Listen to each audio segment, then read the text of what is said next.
Assalamu alaikum everyone. Welcome to Quantum Mechanics 1, Chapter number 2, Mathematical Tools of Quantum Mechanics. आज का हमारा topic है eigen function and eigen value. ये दो बहुत ही सिंपल डेफिनेशंस हैं, कॉमन से वर्ड्स हैं जो कि हम फ्रिक्वेंटली यूज करते रहेंगे अपने throughout the course. So let's see. So eigen function और आइगन वैल्यू ये क्या है जी? वो कहते हैं having studied the properties of operators and states we are now ready to discuss how to find eigen values and eigen function of an operator. ये state vector Sai ये हमने पढ़ा है। दिस इज नाउ सिंपल, अगर साई लिखा होगा तो वो फील्ड ऑफ द पार्टिकल होगा।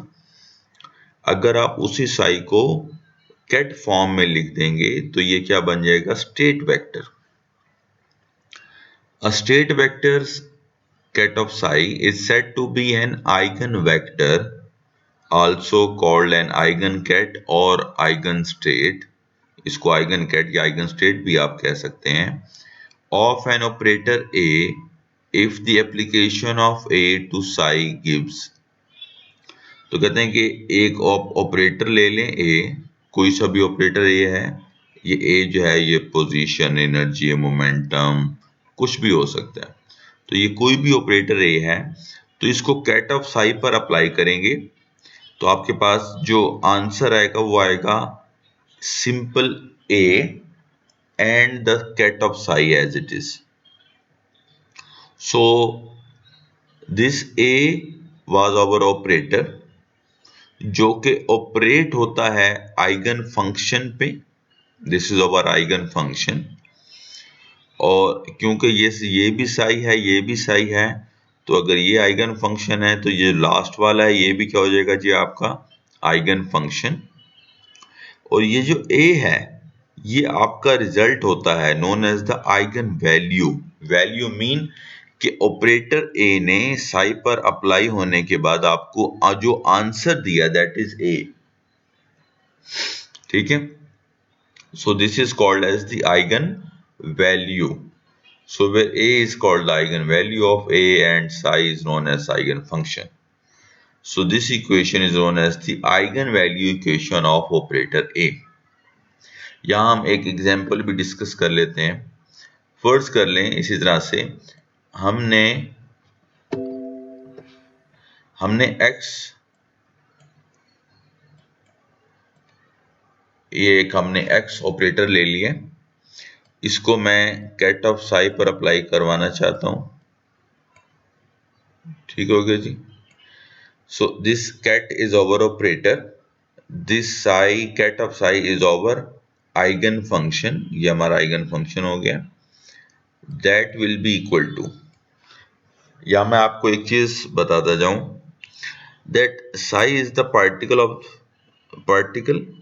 in the field form and cat of psi is the state vector of the particle. अब ये जो साई है इसके पास पार्टिकल की सारी इंफॉर्मेशन मौजूद होती हैं।